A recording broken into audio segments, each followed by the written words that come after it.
Are you looking for tips and action steps that you can put in place in your career or business that will help you not only reduce your stress levels, but avoid burnout and set clear and effective boundaries? If the answer is yes, then this is absolutely the episode for you. It's going to be jam-packed full with so much value that's going to help you in your career or in your business. And we're going to cover how to lead with confidence so that you don't feel the need to say yes to absolutely everything and load yourself up with things that are going to make no impact. Being the yes person and saying yes and taking every task on is really counterintuitive, not just to you, but to your team. So we want to help you step into that leader that is leading from a place of empowerment and confidence. So if that all sounds really great, then we've got an amazing episode for you and an incredible guest. So stick with me and let's dive in.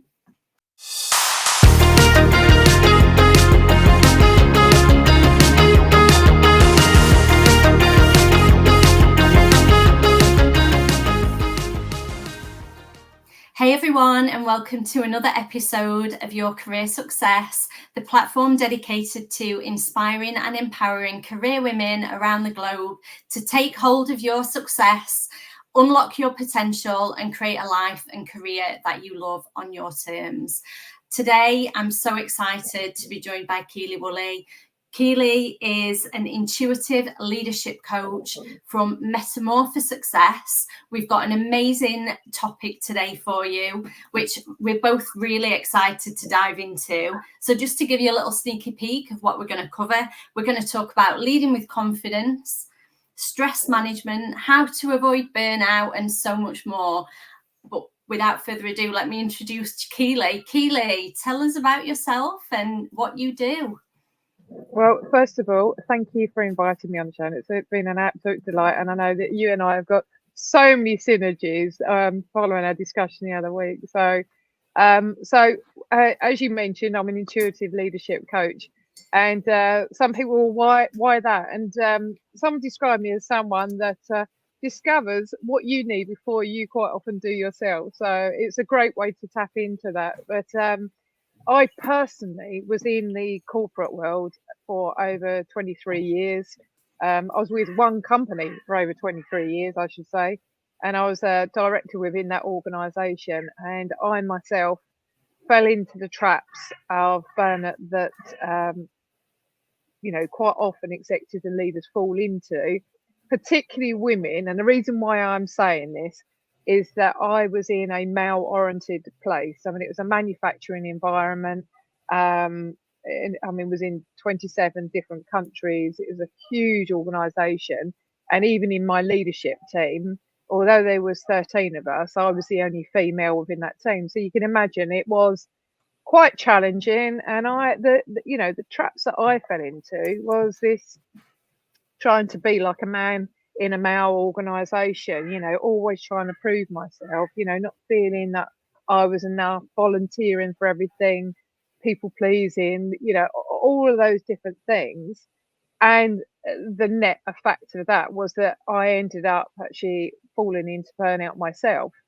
And as a woman with a stalwart character that's really strong and always keeps on thriving and looking after family, looking after her husband, flying here, flying there, doing, superwoman that resolves all of the problems. Not a great idea, but unfortunately it took me a long time to actually recognize that. So that's why it's so important for me to be doing what I love right now and helping others to avoid and escape that. And when I say others, it is predominantly professional female leaders, entrepreneurs and business owners. Although arguably so many men recognise what I have to say, they come towards us anyway. So. Amazing. Like you say, there's a lot of synergies in both of our journeys. You've got such an amazing mission for your business, and there's so much value in what you cover. I mean, it's strange, isn't it? Because many businesses are born out of personal experience, and you end up being almost your own ideal client for starting the business. It's certainly the reason why I've started this platform. Mm-hmm. So yeah, what a great business to go into that you've got. Amazing. Yeah, so definitely. tell us some more about some of the areas that you cover. So leading with confidence, should we start with that one? Well, the interesting thing, the leading with confidence and the power of saying no, is really something that sits within one of my core pillars, which is my stress-free risk resolution, which is all about resetting where we are in relation to our overall stress levels. And one of the things that I actually discovered along the way, as I mentioned, I was a people pleaser through and through, and saying yes to everything. You know, if you wanted something solved, go to Keely because she will say yes. Didn't matter whether it's in my personal life, my professional life. It's like yes this, yes that. You know, all those kind of things.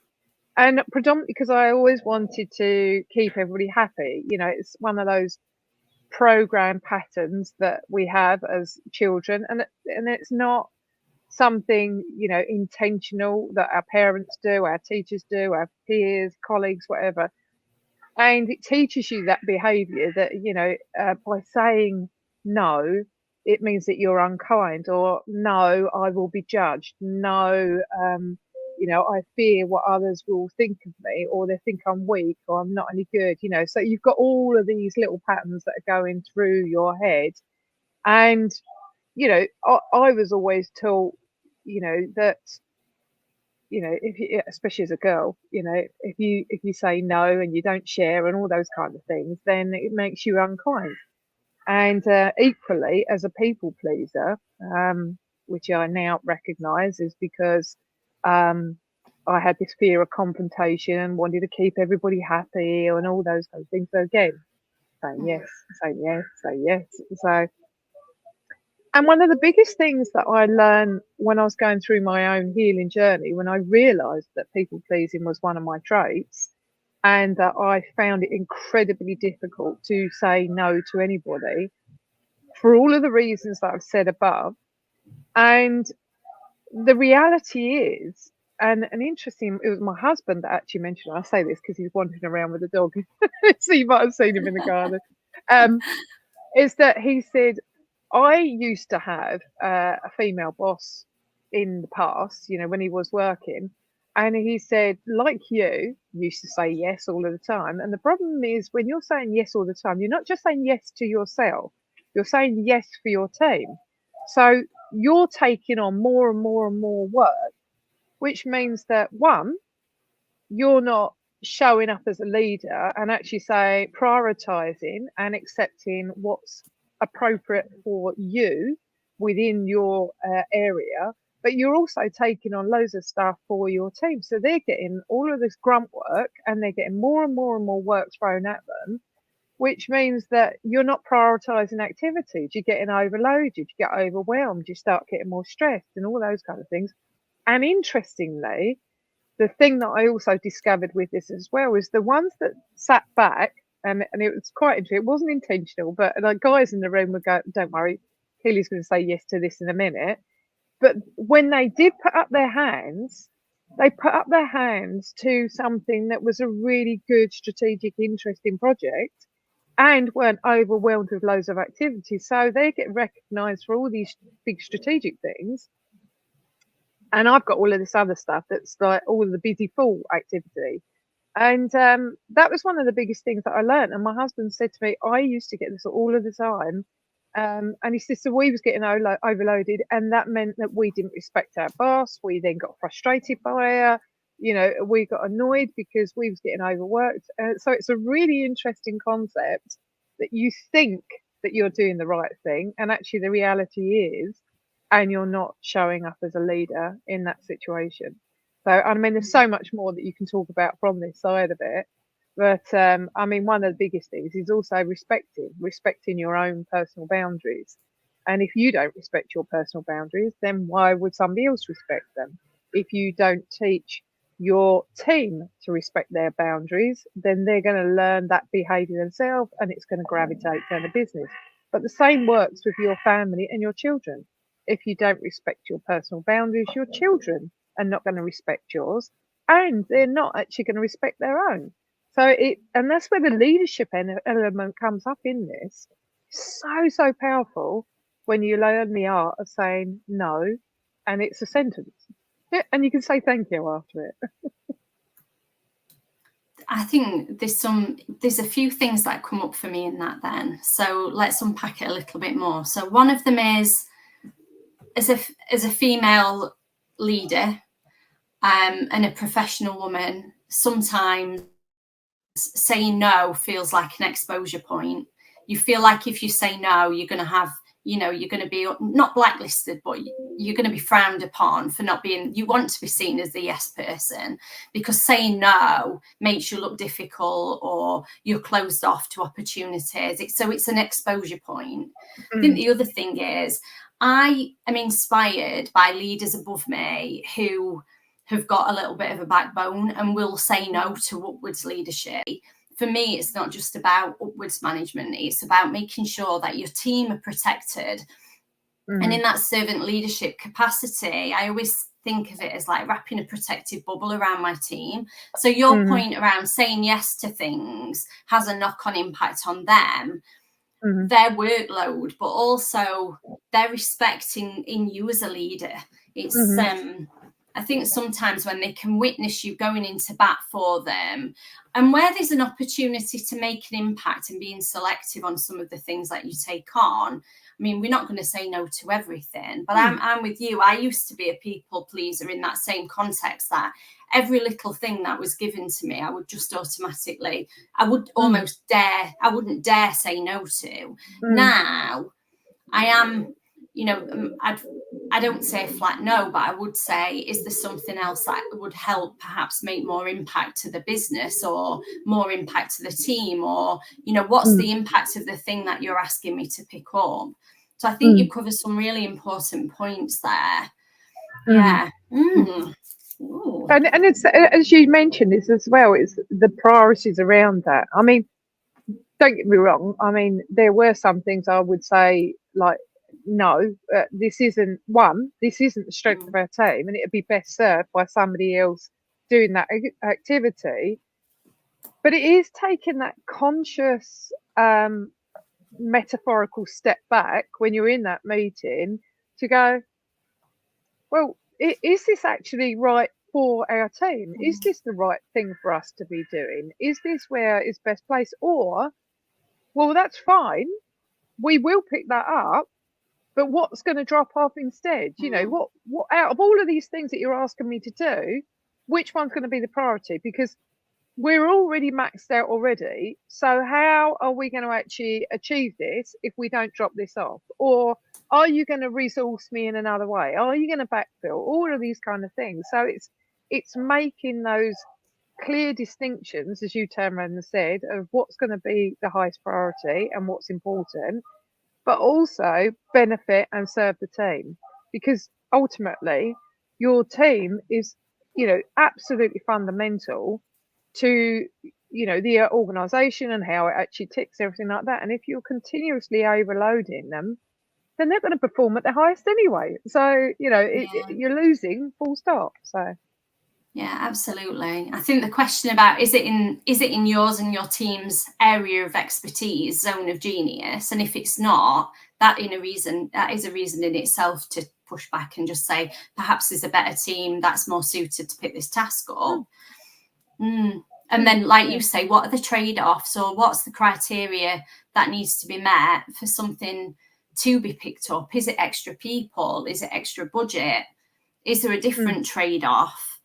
So interesting points, definitely. I suppose that leads quite well into, so the boundary piece is an interesting one, but boundaries, stress management and burnout, it's also intertwined, isn't it? I mean, should we talk a little bit about the stress management and the burnout? Where do you want to go next with it? So I mean, the reset is the first pillar within my freedom transformation formula, which I've got a 4-stage process to essentially is to ensure that you unlock self-doubt, you bring stress down, energy up, and have a clear pathway for change. And that's really doing what you absolutely love. But within the reason why the reset is the first pillar, because quite often when people will come to me, the problem I often see is that they are stressed, they are anxious. And as people that are strong characters, stalwart characters that keep soldiering, I know myself, I didn't know I was in burnout until I hit burnout. But I wasn't listening to the signs. I wasn't recognizing it. I wasn't aware that I was in that state of, when you're in that do and going at 1,000 miles an hour, you're all running on adrenaline constantly. And you're not aware that this is a problem that's going to impact you. And believe you me, many people that fall into burnout take ages to recover, and sometimes not at all.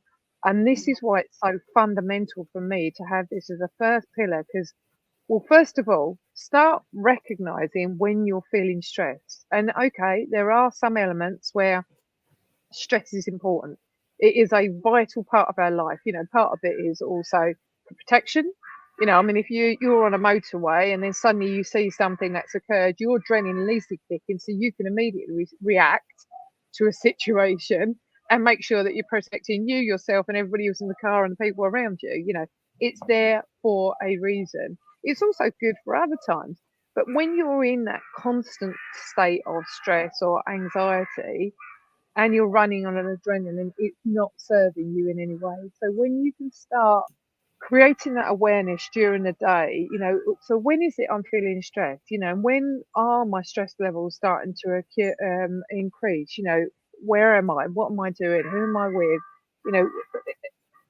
where am I doing a specific event? I mean, I'm a professional speaker, and in the past, me being on the stage was my idea of hell. I mean, I used to dread it. It used to make me feel sick.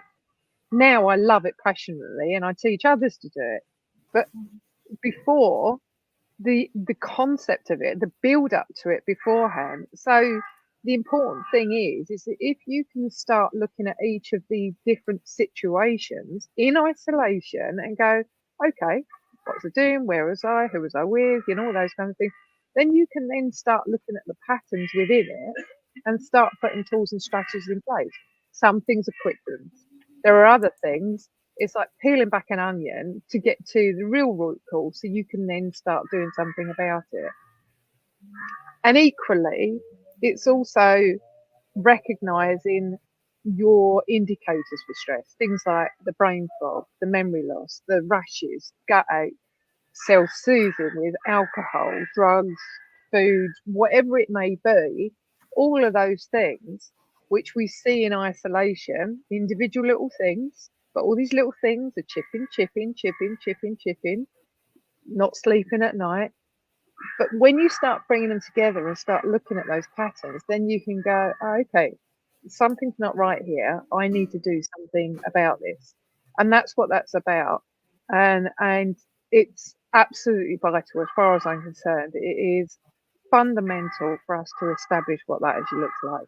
And then we then can start moving on and looking at the rest of the freedom transformation formula to ensure that you can live your best life. So yeah, for me, burnout, I've experienced it quite a few times throughout my career and my entrepreneurial journey, but I would say I've had two different types of burnout, and they've been very different. One of them I've had many a time over, Queen of Burnout, all around overworking burnout, when I run my own business and I have no boundaries and I'm working some nights till 11 o'clock because I'm so passionate, and then all of a sudden I hit a wall and I have to just go to bed for a week because I've just burnt out beyond any kind of energy that's left in me. The other type of burnout, and that burnout of tiredness and pushing my body to extremes because I haven't protected my boundaries, that burnout has come, I've had that quite a few times, and I've started to really recognize the signs early of that. The other side of burnout that I've had once in my entire career, and it's been the most horrendous thing, is emotional burnout. being massively out of alignment and off purpose. Mm-hmm. And I don't think it matters. If I look back at my career journey, I think I was out of alignment once before in a role. Mm-hmm. But this particular time that I'm referencing, which is quite a while ago now, really, really deeply affected me. And it was so subtle, it like snuck up on me over a real period of time. And then all of a sudden, I don't know, it was a very different form of burnout. And I was just ready to and I see this quite a lot with career women, particularly mid point in their careers. They'll hit a point of burnout, and like you say, they don't always come back from it. Sometimes it's like they're so done, they just want to walk away and do something completely different. And when I was at the point of that emotional burnout, I used to joke about it, but I would literally say, as long as I can pay my bills, I would literally do anything right now, but not to go back to that environment. And it all stemmed from being out of alignment and off purpose, which is, I know it's one of the teachings that you cover, your why and your purpose, but it just iterates, doesn't it, how it's so important that you're in alignment with your values, you're coming from a place of integrity, you feel like the work you're doing is meaningful, whatever that means to you. But yeah, the burnout one, it's a real important topic, because there must be so many career women going through it, and not just career women, like you say, anyone, not just people with careers, but it's just a hot topic across the board, isn't it? Yeah, and I think the important thing that you said there, because it's also being careful as well, because I know where you turned around and said that, you know, I burnt out and I spent a week sort of resting in bed, catch up, and then I've went back on track. To me, that's exhaustion, not necessarily burnt out. Yeah. And the reason why I'm doing that two distinctions is that quite often when you burn out, I mean, it's one of those things that it's not just a week in bed. It's something that can take months to years and onwards to be able to recover from. Because, I mean, when I fully burnt out, I shut down physically and mentally to a point where I couldn't find the words to be able to have the conversation. I am a massively social animal, and anybody that you know would know me and would be listening to this would go, oh, Keely can talk to anybody. You know, I mean, I can literally talk to anybody. But this time, even with my husband, he didn't engage with me until I engaged with him. So I had to instigate the conversation. So, I mean, he would offer like a drink or something like that, but he wouldn't engage in conversation because I struggled with it so much. I couldn't go out and see my family, my friends. And the only thing that eventually I could do was go out walking with my dog every single day. And, you know, that was the only thing that I could actually manage from that. And I think the important thing you said here is that bit where when it's not connected with your identity, your purpose, your values, and it is out of alignment and you're not being congruent with yourself, that's when it has a massive effect on you and stops you from being able to recover at a, you know, pace that's quite quick. You know, it's not until you actually recognize it. And I do think, and you're probably being aware of this as well, when you've fallen into that burnout, when you're aware of that you're heading that way, you're more in tune with yourself to go, right, okay, I need something to do about it. So you can tend to come out a bit quicker than you would have done in those extended periods of time, if that makes sense. So yeah, it does make sense. I think you've touched on another important point around the difference then between exhaustion from overworking and burnout then being two different things. Yeah, I would say it took me a good 2 months minimum to come back from that period of emotional burnout. It really did. And I had to take some really difficult decisions around what needed to change for me to perform again, perform at a high performance level. You know, I've always prided myself on being able to operate and get the highest performance out of myself. And I just felt like I'd got nothing to give. It was like you could have, and that in itself makes you, it's a real vicious cycle, because that in itself, when you're a professional woman and you want to come across as being top of your game, you feel like there's no room for that feeling of exposure. So it is a real vicious cycle, because if you're not feeling top of your game, you need to be kind to yourself. But then you don't want to feel exposed and let other people see the vulnerable side to you either, because then you think, oh, am I being judged for my capability here? It's it's a tricky situation. And it's interesting, because you said a few things here that often come out of it when I'm doing the whole creating awareness. Is this whole thing about vulnerability? Having the courage to be vulnerable with people and say, I can't do this right now, or I'm not in the right space, or even just simple things like, I mean, women go through so many hormonal changes every single day from month to month to month. And we're expected to work in an environment that's designed by men for men, that is this go attitude, and must hit targets and all those kind of things. And there are some periods of the month, literally, where we can't. We don't have the capacity to do that. But what we try to do is try to behave like we are every single day, and don't say to someone, do you know what? I'm not up for it today, and I'm not feeling right. And if I'm snippy with you or shit about something, it's not about you, it's me. So just honour that. And if you've had I don't know, and this is with male or females, if you've got stuff going on in your personal lives, and here's the thing: anybody that turns around and says you've got to separate your personal life from your professional life, not a cat sells chance. Okay, as an example, right? My brother passed away 2.5 years ago. All right.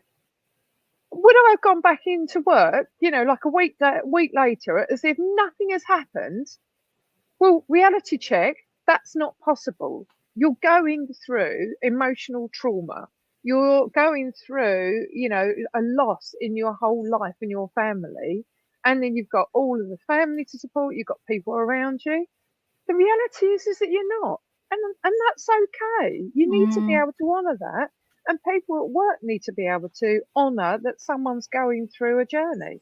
And, if there was more understanding in workplace about, women going through their menopause, women going through their monthlies, men go through changes, whether they like it or not, as well. At these vulnerable times, you shouldn't have to feel guilt or shame or anything like that. I don't care what sex you are. No one should be felt guilt or shame or something if they're having a vulnerable time or struggling with something.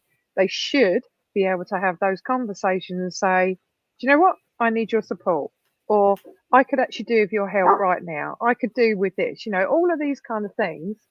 And if there was more conversations like that as a leader, if there was more conversations like that with either your upline or your team, then that would create more vulnerable conversations and more people asking for help. And we wouldn't have as many problems as we've got around mental health. Rant over. Thank you. But if your team felt they could be vulnerable to you as a leader, I mean, that in itself instills trust. It builds a greater bond with your team. I mean, there's so many advantages to it, but I think people need to stop feeling like they've got to wear a mask. Vulnerability is not a negative. So if you're having a bad day, don't put your mask on and pretend everything's okay. And if you do feel too exposed to be vulnerable, then build a support network in your environment. I always radiate towards a small group of people, male and female, who I'm there for them, they're there for me. And, there's no competition. It's they know that I'm there solely for their support, and they return to me, because we just, there'll be times through the year, through the months, where I feel I need to contact them and lean on them, and they'll do the same. And I think I find it really sad when people, particularly in corporate environments, don't create that environment for themselves, because then they've got no choice but to feel like they've got to put that mask on every day. And that's not, it's not a way to live, is it? It's too hard. No. I'm And so if you think about what you went through, Keely, with your brother. I'm so sorry. It sounds like you've had a real time there. Yeah. Thank you. And do you know what, Susie? I sincerely believe that my burnout in 2020 and my redundancy was the universe's way to be able to prepare me for the loss of my brother a couple of years ago. And the reason being is that I don't think if I hadn't gone through that healing journey myself and understood myself, what was going on, been able to, I looked at so many things, around neuroplasticity and, positive self-talking and energy healing and connecting with nature. I mean, the reason why I'm out here right now, I told you I've been indoors all day long. And one of the key things I talk about is, connecting with nature, grounding, walking, all of those things. When you're surrounded by these things, it helps you. If I hadn't have gone through all of that and seen the loss of my brother in the way that I see it now, I mean, for me, he is with me every single moment. He is my motivation every single day. If I hadn't gone through that healing process, I would have just crashed and I wouldn't have come out the other side of it. I mean, I would still be struggling right now. My healing journey has saved me, if I'm honest, and it saved me to be able to cope with the loss of my brother, who's just an amazing human being. And he had a gift of life and joy and fun, and yeah, he was just magical. So. I think, like you say, the heat. It sounds like you've gone on a real healing journey from when you left corporate. You have got a book that you wrote called Burnout to Bliss, which sounds incredible. I will definitely be reading that after our call. I'll be ordering a copy. But do you want to tell us a little bit about that and what the catalyst was for writing that and what inspired you and what it's all about? So yeah, the book is From Burnout to Bliss, and it's the ultimate 90-day guide for emotional and mental abundance. And I had this crazy idea because like last April was not April this year, in 2023, was the first year without my brother on his birthday, and I wanted to have something for my mum and dad that was a positive memory associated to my brother.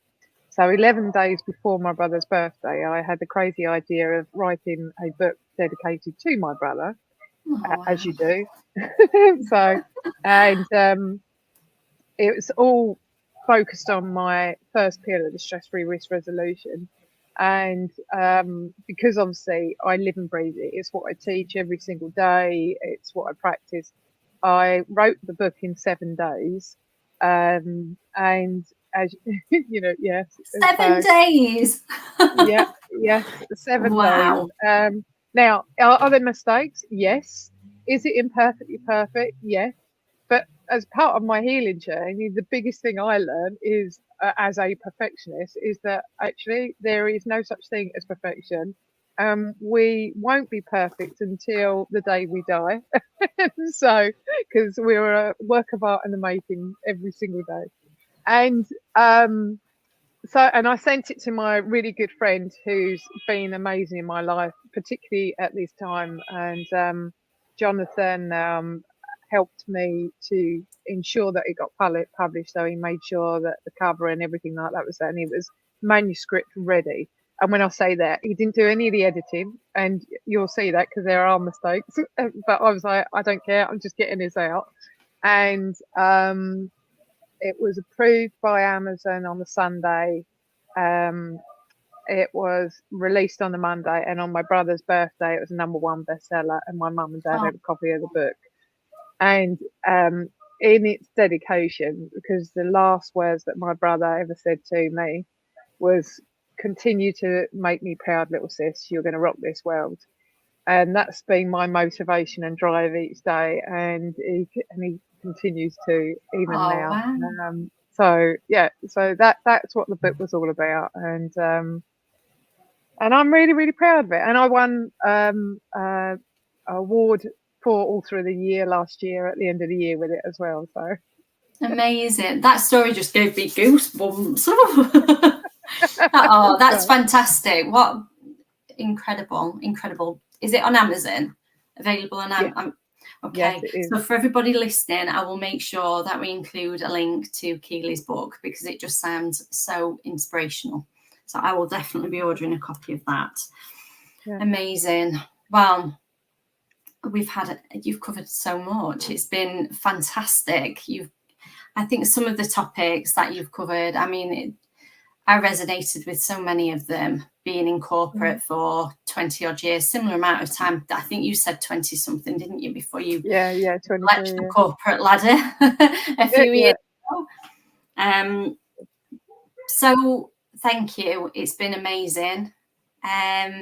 I'll make sure in the show notes that we include links for everyone to get in touch with you, find out more about your amazing business, and you've got an incredible freebie that you'd like to share with everyone. Do you want to tell us a little bit about what that is?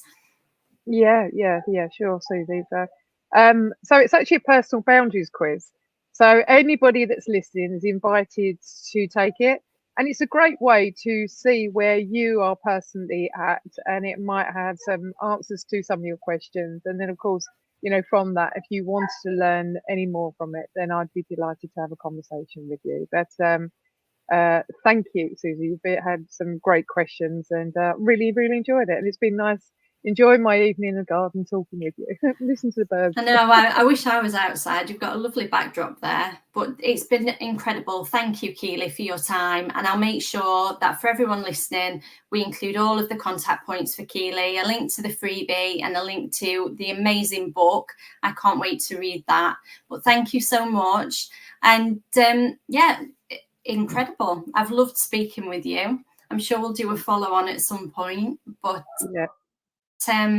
thank you, everyone. So for everyone listening, hope you've enjoyed this episode. I definitely have. I think you'll agree with me that Keely's gave so many great tips, lots of value. So please do go and follow her on social media. And don't forget, if you like this episode, don't forget to hit the subscribe button, either on the podcast or on the YouTube show. And have a great day, everyone. And see you on the next one. And thank you. But really enjoyed myself. Appreciate it. Amazing. Thanks, Keely. See you, everyone.